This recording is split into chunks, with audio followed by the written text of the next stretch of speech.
again, I'm a freshman here applying to study in aerospace engineering with a minor in computer science. Sophomore, also studying computer science.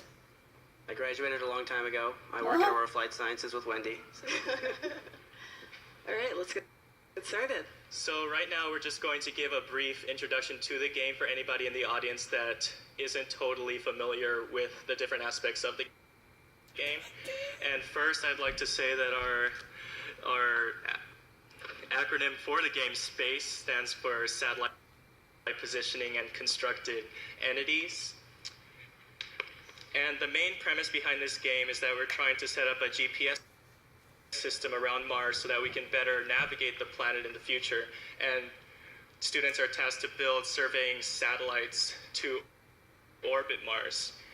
And the first main objective for the game is that the students try to place these three satellite positioning systems, or SPSs, in strategic locations. And they're trying to triangulate the location of the assembly zones, which are randomly determined.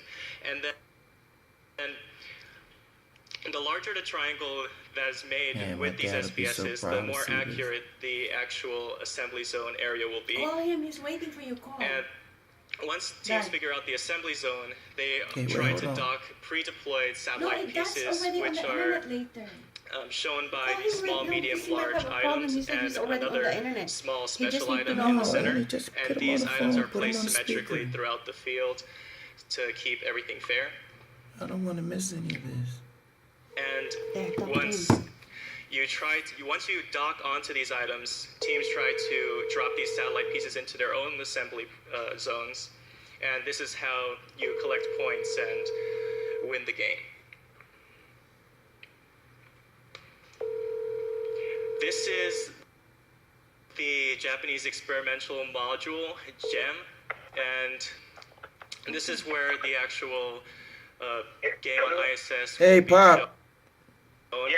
And you can see the Did you bring it up yet? The coordinate system used with the positive X, Y, and Z directions. And this will be a view that we'll most likely be seeing more of, which corresponds to visualization. Different stuff for Mars. It's really nice. This is the visualization. It shows a similar view from the slide before, and note that the assembly zones are mirrored across the game fields. When you go to the link I gave you, at the very top there is this live when you're on the webcast. ISS and we're looking at that feed, there are not going to be any real items that you see. Everything is virtual. So in order to have an idea of what's going on, if you see a satellite doing a large rotation, that means that it's turning to face the correct docking position for a specific item, or it's turning to drop an item in the zone. If you see it slowing down, that means that it's preparing to either dock or drop an item. If you see a satellite stopping in one spot, it may be staying in its zone to protect its items, sorry. Some teams